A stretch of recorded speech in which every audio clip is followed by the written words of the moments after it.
Our illustration for today, we got an illustration at the beginning every time. I decided to use a technology illustration today. You'll see why in a little bit. First one, how do you feel, or what are you thinking, when somebody offers you a flashlight? What goes through your mind? Hey, do you want this flashlight? I offered a lot of people flashlights at the harvest party a little while ago. I'll just leave that hanging in the air. What are you thinking when somebody offers you a flashlight? What about when somebody offers you a bunch of old books? Hey, I've got these amazing old books. They're so huge. There's so many of them. They have so much knowledge in them. In fact, I got this whole set of encyclopedias. I bought it about 100 years ago for $1 million, and I'm going to give it to you for free. This set of encyclopedias. How do you feel when somebody offers you that? Or what about this? How do you feel when dad or grandpa is giving you driving directions? What's going through your mind right now? So here's how you get there. Well, but no, listen, it's really easy. You just got to go past the McDonald's, turn right, take a left or right a left, and then go over the thing. And then, yeah, okay, but I'm just going to, what are you thinking during all of this? You're thinking this, right? You're thinking this. Somebody offers you a flashlight, you're thinking, I've got one right here on my phone, right? Somebody offers you an encyclopedia or a bunch of really old books for free. You can have them for free. You're thinking, if I want to know something, I can look up literally anything on my phone, right? And Dad, right now you're giving me directions. I am not listening at all. All I'm thinking is, how long is Dad going to talk before I can punch this into my GPS, and it's just going to take me there, right? Okay. So this is a pretty common illustration, or a really easy illustration. We all have this thing in our pockets all the time. Probably everyone here has a smartphone, right? Like even the kids in the room right now have a smartphone. And it has, you can do amazing things with this. It's an incredible power. I don't need to tell you all the things you can do with it. All the things you can do with it. I want to make a connection here between this power that you've now got literally in your pocket all the time and some of the things that Jesus is saying in Matthew and in the Gospels. If you were thinking about your dad here and the way that he used to do things, or your grandpa and the way that they used to get information, or even all the different ways that technology has changed, what you're thinking here in this moment, you're thinking, Dad, I wish you would just get with the times, right? Things have changed. There's a new way of doing things. And you might even think of it like this. I'm going to put it in kind of a little bit more Bible-ish language. You might be thinking, times have changed, Dad. My iPhone is literally in my hand. Stop thinking like it's 1993 and start using your phone, right? This is the kind of thing Jesus is saying about the change that has come into the world through him. Let me paraphrase Jesus' first sermon, the sermon he gave even before he gave the Sermon on the Mount. Here's a paraphrase of it. Times have changed. The kingdom of God is at hand. Change your thinking and start trusting the gospel. So in a similar way to the way that you have an amazing power that people didn't used to have in the palm of your hands, right? You have this ability to look up anything on the internet, all human knowledge. That's a crazy thing, right? Almost all human knowledge is accessible right in the palm of your hands. You have a GPS that can track you anywhere on the world. If we think about it like this, you have more computing power in your hand than the whole 20th century had. The whole thing, even if you add it all up. You have better navigation than the greatest explorers in history. You have instant worldwide communication, and essentially all human learning and knowledge is right in the palm of your hand. That's pretty powerful, right? It's not actually nearly as powerful as the gospel, but it is a great power. So the question that Jesus is going to address in this next section, that's what he's been saying so far in this gospel in Matthew. He's been saying something completely new has come into the world, and so you need to rethink your life based on the availability of God. Just like the whole world had to change the way it did things, or did change the way it did things, when smartphones came in, we need to change the way we're thinking based on the availability of God now in the world. So Jesus has been saying that through the Sermon on the Mount, but now he's going to move into a little bit different point, and that is, how are you using it? How are you using this power that is now available? So, thinking about your smartphone, you have this amazing power. I know we're all used to it, and so no one is amazed by this anymore. This is actually a lot like the gospel now. People are used to it. It's something that just is the way reality is now. That God will forgive you through Jesus' sacrifice on the cross. You have access to God. That's something people have gotten used to, and so it's not often that we're amazed by it anymore. But you have all this in the palm of your hand, so what do you use it for? With all of this in the palm of your hands, have you learned new languages? Have you used it to make the world a better place? Or do you just use it basically to play video games and kind of check out on life? Now, video games aren't bad. Not necessarily. They could be. But the question is, with great power, what are you using that power for? And this is what Jesus is going to go into in the next section that we're in now in the book of Matthew, is he has described the immense power that is now available because of God, because of what he is doing, the immense power that's available through the gospel to human beings. And the question is, what are you going to do with it? So our first point for today is this: great power is intended for a great purpose. Great power is intended for a great purpose. I think whenever any new technology comes into the world, like the iPhone, like the smartphone, right? People think, oh, this is going to change the world in such great ways. And really, a lot of times the world ends up not that different because of how it's being used. All right, a reminder of where we're at in this book of Matthew. This book is the most Jewish of the Gospels. Jesus is described as a new and greater Moses, bringing in a new information, a new way of living with God. He's greater than the temple, meaning that he is the presence of God on earth. He's the man of spirit and the man of fire, the man who goes to the heart of the matter and the man who really changes things by cleansing them. This is our illustration of the book of Matthew. We've been in this first section for a little while, so it's got an intro, it's got the crucifixion and resurrection at the end of the book, and it's got these 5 sections of teaching in the center of the book. And that's really what we're going through in this series, is these 5 sections of teaching. And we've been in the first section of teaching the past 2 weeks, and that section is called the Sermon on the Mount. It's called the Sermon on the Mount. It's the most famous, the most important section of moral teaching in the history of the world. That's really what it is. Today we're jumping into the second section. That Sermon on the Mount was all about living in the kingdom of heaven. It was all about there is a new reality that you can enter into. Times have changed. Times have changed. You need to rethink life because now you are able to access God because of what Jesus has done. It's about how to live in the kingdom of heaven. I do want to finish up one piece in the sermon before we jump into the next section, which we'll do in just a minute. We'll be in chapters 8 to 10 for the next 2 weeks, which is the mission section, what we do with the Sermon on the Mount. But there's one piece of the Sermon on the Mount we didn't quite get to last week because we ran out of time.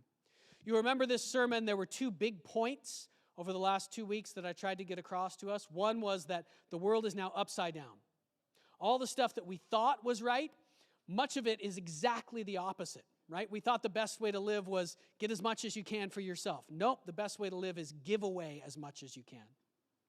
We thought the best people were the people who are rich and have a really easy life. Nope, the best people are the people who are poor and mourning and who are seeking after God because of that with all their hearts. Jesus flips life upside down. So that was one big theme from the sermon. The other big theme from last week was inside out. We spend much of our lives, or this world thinks that it's what's on the outside. It's what you can get done. It's what you can accomplish. It's It's all the stuff that you can see that's really important. But Jesus says, no, what's really important is what's on the inside. He turns life inside out. It doesn't even matter what the thing looks like. It's what's in the heart that really matters. That changes everything. And that's the way that you can actually live out this kingdom. And so he's got this famous, and we're going to need this for today to understand chapters 8, 9, and then 10 next week. He got these famous lines after the Beatitudes, after the first part of the sermon, where he says that, you guys, all of us who believe in Jesus, we're going to be like a city on a hill, like a light. And you're like a light, and all you've got to do is uncover the light and put it up on a stand. You're a city on a hill full of lights, and no one is going to miss this city on the hill. If you have that light in you, and that light comes from God, all you got to do is allow it to shine. You're not even going to have to do much to change the world. The world is going to be changed by God's power through you if his power is really living in you. In a similar way, he says, you are the salt of the earth, right? And he talks about salt being salty. Right? When you put salt into food, you know it's there, don't you? You know it's there. It has an effect on the food. So if you really have in you the kind of saltiness that God wants, and that doesn't mean fighting with everybody, salty that way. It means having really the fruit of the Spirit in you. These really good things that he's described in this sermon. If that's really living in you, then it's going to automatically change the world around you. You're not going to have to work hard to change the world around you. There will be hard work involved, but it's God's power that's going to change the world around you. The end of the Sermon on the Mount, he's been telling us to live in the kingdom of heaven. Over and over and over again, this is what he says. Live in God's kingdom. Here's how it works in God's kingdom. Remember, we described that like different households, right? It's almost like we're changing households from one that was totally dysfunctional, but we thought was normal, to one that lives the right way, is functional. God's household. It's upside down to the way that we grew up or the way that we used to live. Not necessarily your house growing up, but the way that we learn to live in this world, it's upside down. But that's because it's really right side up. At the end of this sermon in chapter 7, he has a number of warnings. And in this section, he warns us that every other kingdom is going to fall.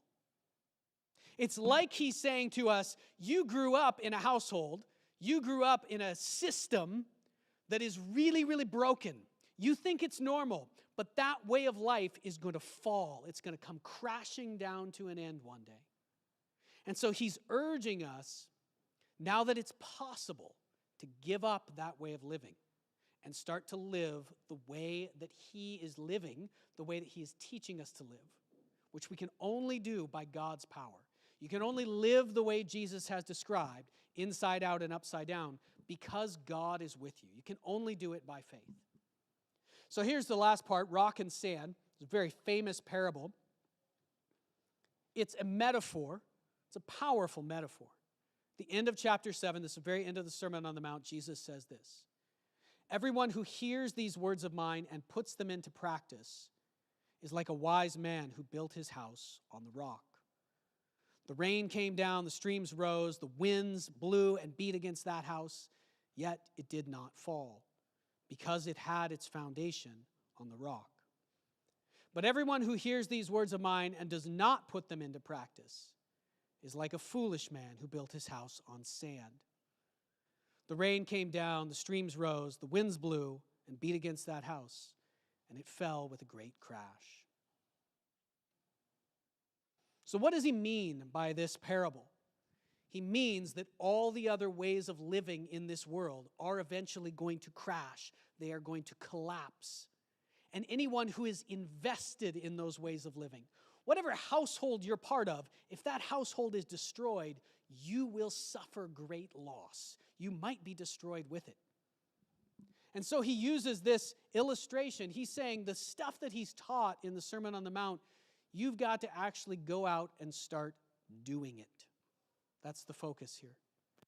You got to put these words of his, all these things he's just taught, turning the other cheek, loving your enemy, not judging people, thinking of life pretty much exactly the opposite of the way you thought of it before, living by asking God for things, seeking God first before you're trying to make sure you have everything for yourself.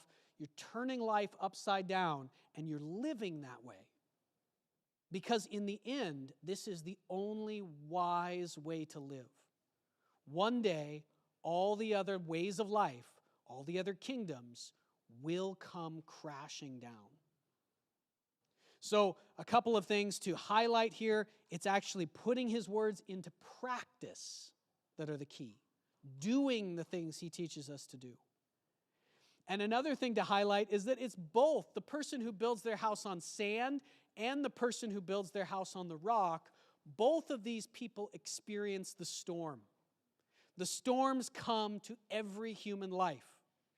The difference is, with God at your side, living his way, you will survive the storm. It doesn't mean it's going to be all roses and sunshine. No, it's going to be a storm sometimes. It's also, the storm will also come suddenly, right? It was great to be down there in Florida, chilling on the beach. It was beautiful sunshine. Some people didn't want to leave, even when they were warned that a very powerful hurricane was coming, right? They didn't want to leave because they said, well, I don't see any hurricane. Looks just fine to me. I'm sure I'll be okay. This is the same kind of thing Jesus is telling us. A hurricane is coming. The only way of life that will survive it is his way of life. Even though that way sounds really scary sometimes. All right, building your house on the rock and on the sand. So that's how he ends the sermon. It's the one who's built on sand that collapses. I always think of whenever building a house on the sand comes up, it always makes me think of Richmond, because everything in Richmond is built on sand. It does not mean, I'm not saying everyone in Richmond is not following Jesus. There are lots of people following Jesus in Richmond. But I don't know, it just makes me think of Richmond. Don't build your house on the sand, or else you better make preparation if you're going to do like Richmond. All right, so second section then of big teaching in the book of Matthew, which is really what we're entering today. And this is often called the mission discourse. Okay, so Jesus teaches about how to do this. What is the mission that we as believers, that he as the Son of God is on in life? What is our mission? What are we trying to accomplish? What are we doing? And you can see it flows right out of the Sermon on the Mount. So what happens next? He's just said, here's how you live. Here's all the things about how you live. Here's how you live in God's kingdom. And then he said at the end of the sermon, be careful you're actually doing it. Make sure you're actually putting my words into practice. Not just hearing them and nodding, but doing them. The very next thing Jesus does, he comes right out of this sermon and goes and shows us how to do it. That's the next thing he does. He goes, there's 2 full chapters of Jesus doing things. Jesus living out the Sermon on the Mount, showing you if you have this power living in you because you're living God's way, and by grace, God is living in you by his Spirit, here's what you can do. Here's what's possible. And so these chapters are full of miracles. They're full of miracles. And then next week, when we get to chapter 10, you're going to see, and this is important to understand today as we go through these pieces, okay? Jesus is showing what he can do. Next week, he sends out his disciples in chapter 10 to do the same thing. So as he's showing us what he can do by this power of God that's living in him, one of the things he is saying is that his followers can do the same thing. And that is remarkable, or the same kinds of things. That is remarkable because this chapter is full of astonishing miracles. So Jesus goes on a mission to heal the world. That's really what's happening here in this section. And if we're going to pull one big point out of this, you can write this down in your notes if you are a fill-in-the-blank person following along in your notes. Those who learn how to live in the kingdom of God, can heal the world. Those who learn how to live God's way in his kingdom, those people have the power to heal the world. The section starts off, and we're not going to be able to go through all of it. There's a lot in these 2 chapters. We sort of did an overview of much of it in our Bible study this morning, but we can't even do that much in the sermon here. I would encourage you to read through chapters 8 and 9 this week and just take a look at all the different things Jesus does. But a few pieces in this section will give us an idea and give us the main themes of the kinds of things he does. If the power that he describes, the kind of life that he describes in the Sermon on the Mount is living in you, this is what you can do and what you are called to do by God. The first 4 verses, Jesus heals a leper. And you'll notice Matthew connects it to the Sermon on the Mount because he starts it off by saying, when Jesus came down from the mountainside, clearly indicating this is right after. This is what Jesus does immediately after he gives the Sermon on the Mount. Large crowds followed him. A man with leprosy came and knelt before him and said, Lord, if you are willing, you can make me clean. Jesus reached out his hand and touched the man. I am willing, he said. Be clean. Immediately, he was cleansed of his leprosy. Then Jesus said to him, see to it that you don't tell anyone, but go show yourself to the priest and offer the gift Moses commanded as a testimony to them. This is the power of life in the kingdom of God. There's a lot going on here. I don't know if you've thought deeply about this story. You are probably, if you've been around church, you're probably familiar with the story of Jesus healing the leper. Matthew puts it here at the beginning of this section because it is symbolic of all the things he's about to do. Lepers were people, of course, who had a really debilitating disease. Basically, their skin was falling off, and there was no cure for this in the ancient world. But not only was it a debilitating physical disease, it was also something that separated you from all other people and something that made you ritually unclean under the Old Testament laws. So looking at remember this is the most Jewish of the Gospels. So Matthew is writing this primarily to Jewish people. So they would have known that life under the Old Testament law was all about whether you were ceremonially clean or not, right? And it was all about what is clean and what's not clean, what is acceptable to bring into the temple and offer as worship to God, and what is not. And many, many things could make you ceremonially unclean. Leprosy was like the greatest of them. If you were a leper, you were forever unclean. You were forever, in that sense, separated from God. Not able to come into the temple, not able to worship, not even able to be with other people. The other thing you need to know about things that were unclean in this sense, right? It's not just saying that this person is sick. They are sick, but they are unclean. Is that under the Old Testament laws, things that were unclean made other things unclean, right? So let's say certain animals in the Old Testament were considered unclean. Like, what's the most famous animal that was considered unclean? A pig. Okay.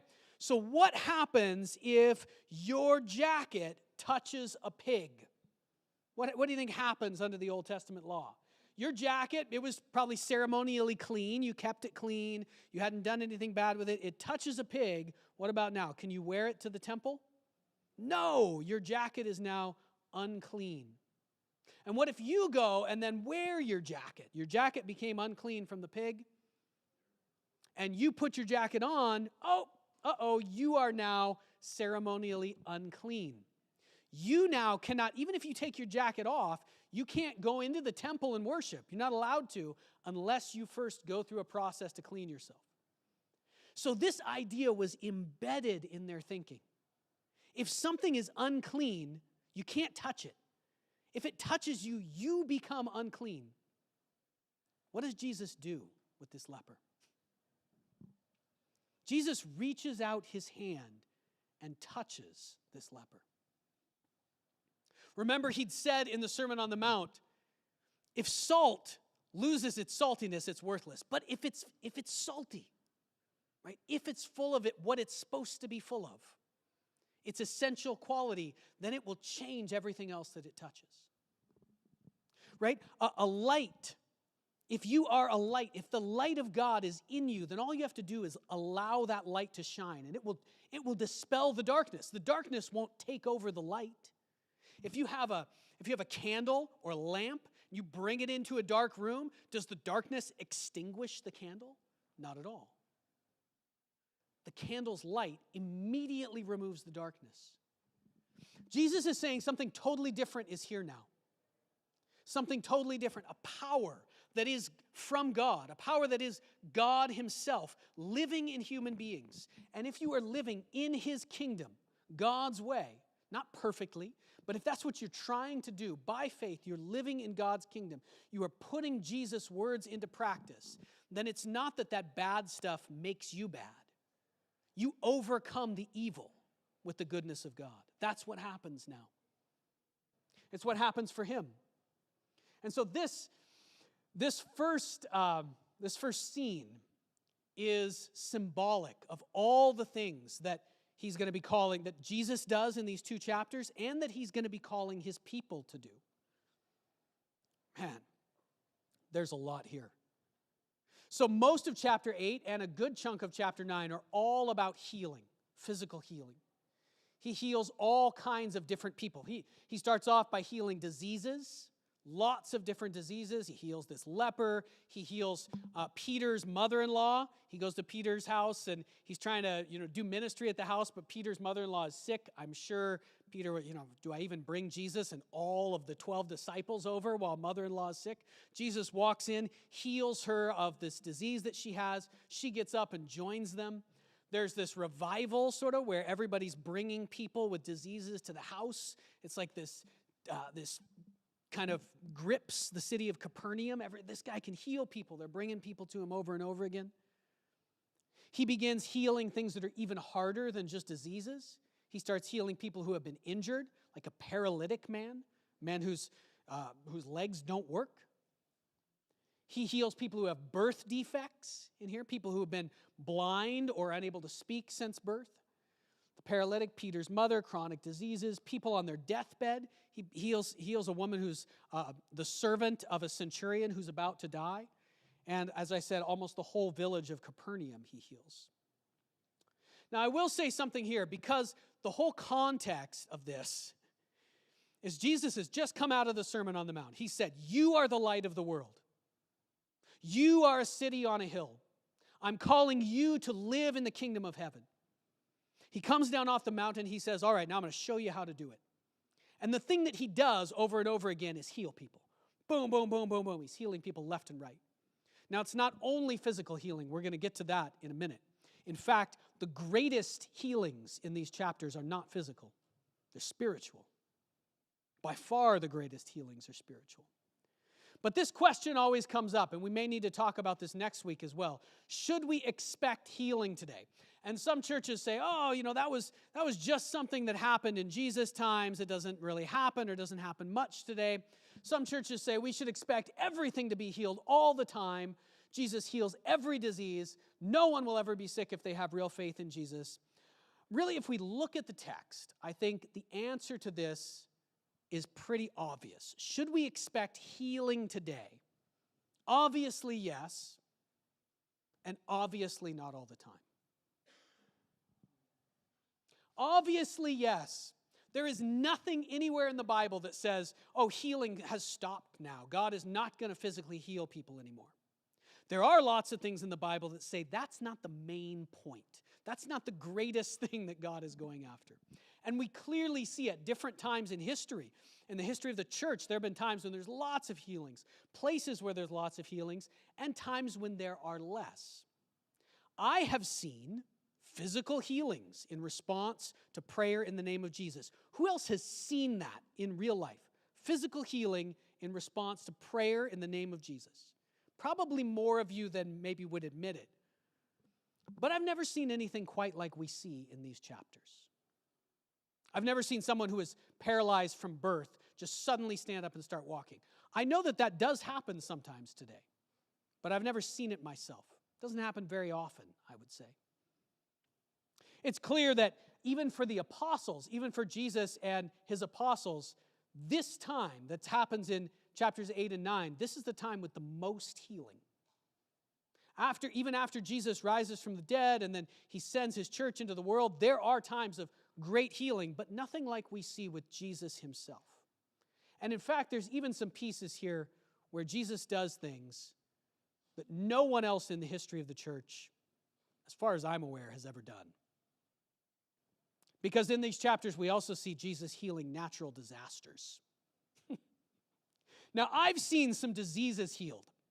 I know a woman who we prayed for her earnestly over and over and over again. She had cancer that had been predicted that there was no way to cure this, and she would die from this, and she became completely healed from this. And there are many stories like this. I've seen stuff like this happen sometimes. Not all the time, not every day.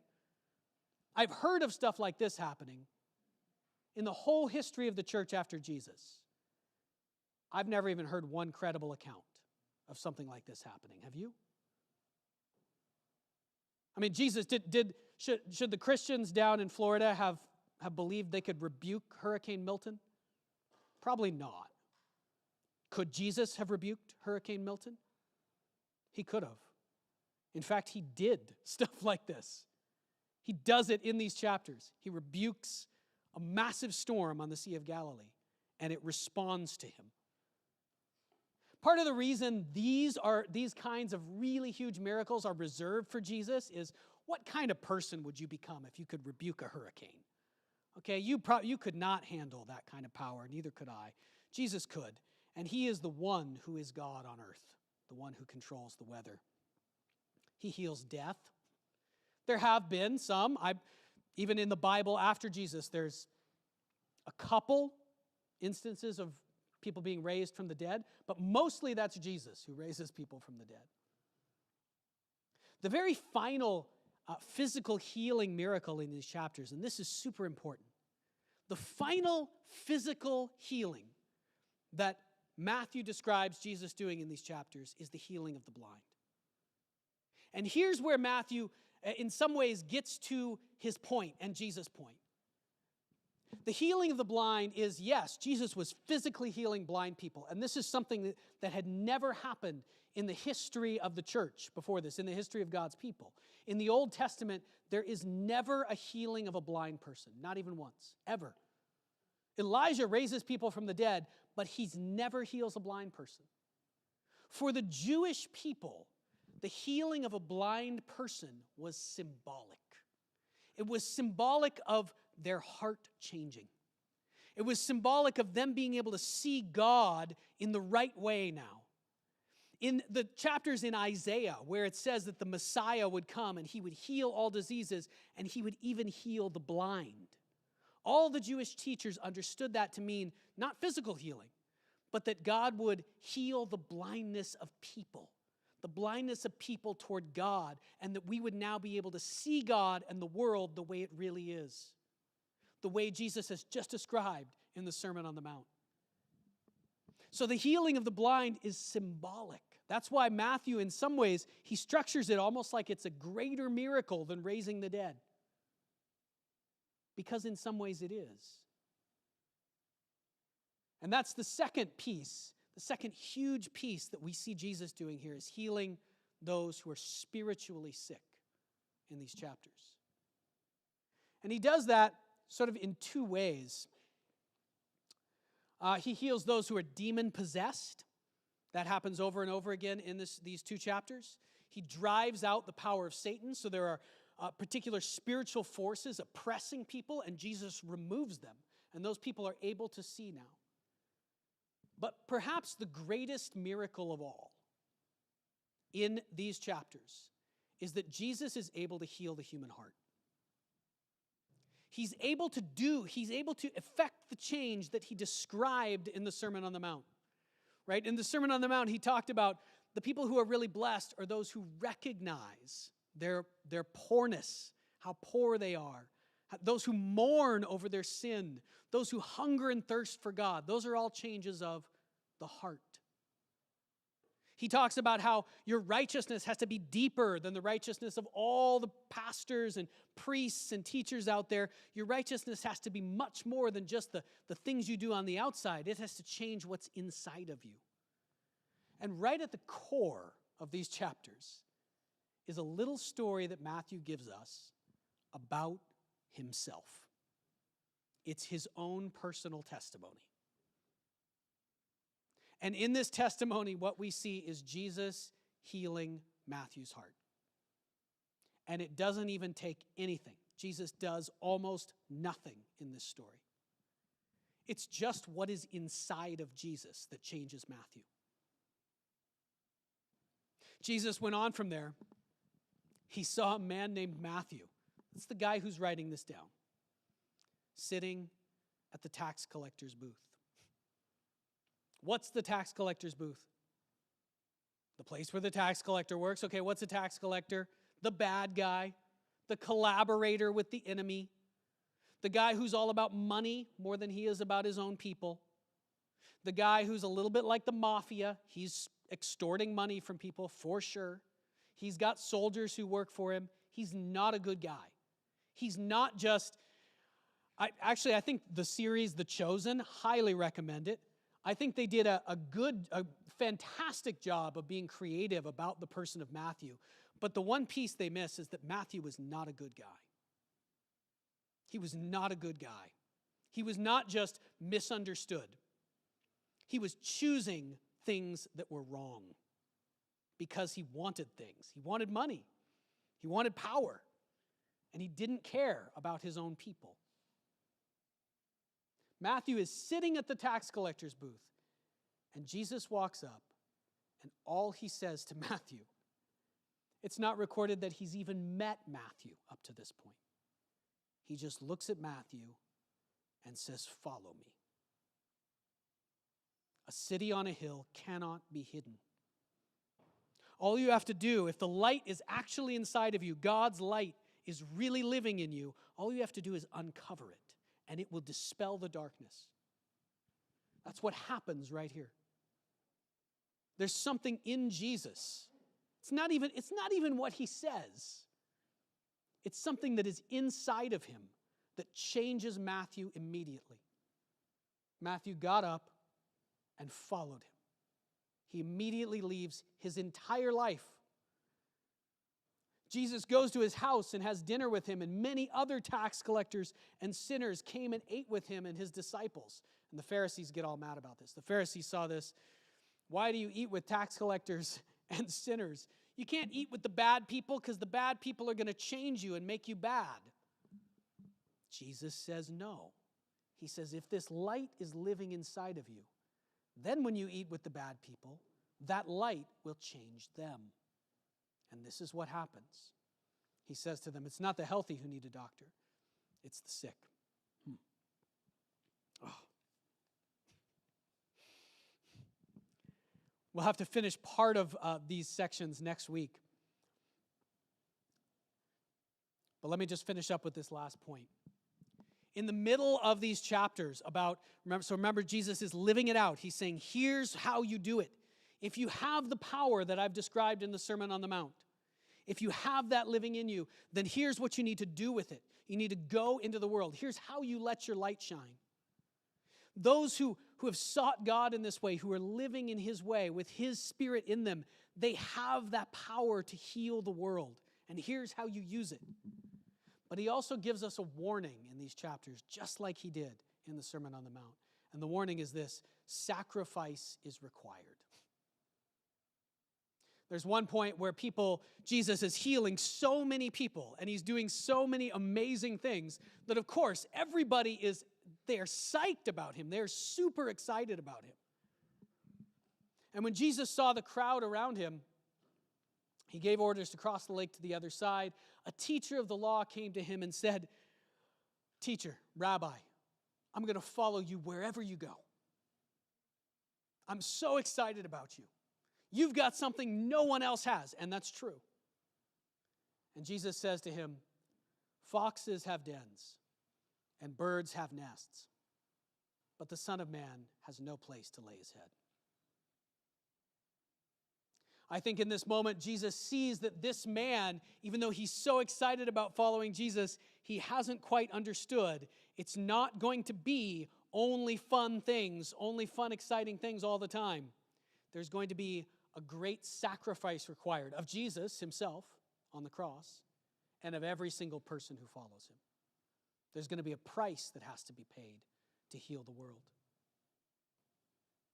Another disciple comes to him and he says, I'm ready to follow you. I'm ready to follow you, but I just got one thing. I can't cross the lake with you right now, not quite yet, because I got to go bury my dad. I got to go to my dad's funeral. That sounds like such a good excuse, doesn't it?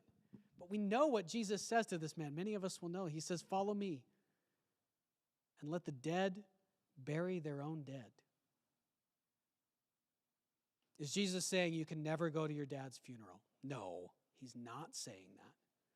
But he's saying that at this moment, this particular man had a mission from Jesus, from God, and everything else had to be put in submission to that mission. The mission that he had from Jesus had to be first, and that's the point that we need to take away. Dramatically, not all the other things. And this is already what he said in the Sermon on the Mount, right? Same thing. You're not going to worry about your life and making sure you got all your ducks in a row. No, what you're going to do is run after God with everything you have. That is your one and only priority, and God is going to give you everything else that you need. You're not going to worry about all those other things. That's what he's saying to both of these disciples. And there are going to be hard moments. The storm is going to come. You will survive it by God's power. But a sacrifice must be paid for the healing of the world. By Jesus and also by his followers. Next week we'll continue and wrap up chapter 8 and 9 and then look at chapter 10. He's so funny. He's going to have his disciples pray that God would send out harvesters, workers into the world. And then immediately after, he's going to send them out into the world. Pray that God will send someone. Oh, he's sending you. Let's pray.